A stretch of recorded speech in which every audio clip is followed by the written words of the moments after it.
আসসালামু আলাইকুম। আমি ডক্টর নাজমা আক্তার। আমি আজকে আপনাদের বর্ষাকালের কিছু পেটের রোগ নিয়ে দু চার কথা বলতে এসেছি। বর্ষাকালে জলের কিছু পরিবর্তনের জন্য ব্যাকটেরিয়া প্যারাসাইট ইনফেকশন কিন্তু বেড়ে যায়। তার ফলে ডায়রিয়া, ডিসেন্ট্রি, এন্টেরিক ফিভার বা টাইফয়েড ফিভার এই ধরনের পেটের রোগগুলো কিন্তু বেশি করে আমরা পেয়ে থাকি। তো ডায়রিয়া আপনারা সবাই জানেন। ডায়রিয়ার যে লক্ষণগুলো সেইগুলো হচ্ছে পাতলা জলের মতো পায়খানা, বমি, পেট ব্যথা আর জ্বর। এই সিমটমসগুলো কিন্তু আমরা পেয়ে থাকি। ডিসেন্ট্রির ক্ষেত্রেও পায়খানার সাথে মিউকাস, পেট ব্যথা, গায়ে হাত পায়ে ব্যথা, জ্বর, বমি এই ধরনের সিমটমস কিন্তু পাওয়া যায়।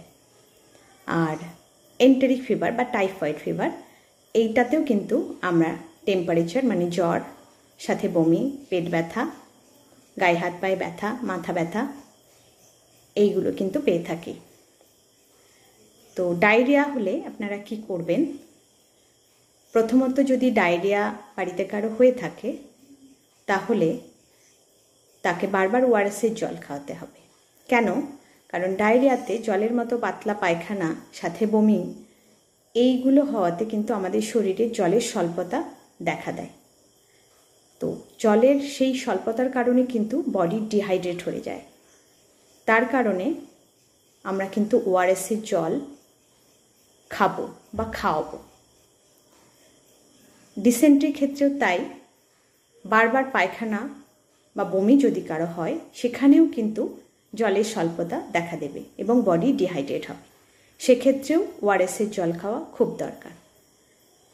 তাতেও যদি কন্ট্রোলে না আসে, কন্ট্রোল করা না যায়, তাহলে অবশ্যই ডাক্তারের পরামর্শ নিতে হবে বা হসপিটালে যোগাযোগ করতে হবে। আর এন্টেরিক ফিভারের ক্ষেত্রে যেহেতু প্রথমে বমি, জ্বর এগুলো থাকে, পেট ব্যথা থাকে, আর টাইফয়েড বা এন্টেরিক ফিভার এটা আমরা কিন্তু খুব তাড়াতাড়ি ডায়াগনোসিস করে উঠতে পারি না। এই ব্যাকটেরিয়াকে ডায়াগনোসিস করতে গেলে সময় লাগে, 8-10 দিন কিন্তু পেশেন্ট এমনি ভোগে। সেক্ষেত্রে ডাক্তারের পরামর্শে ওষুধ খাওয়া খুবই দরকার।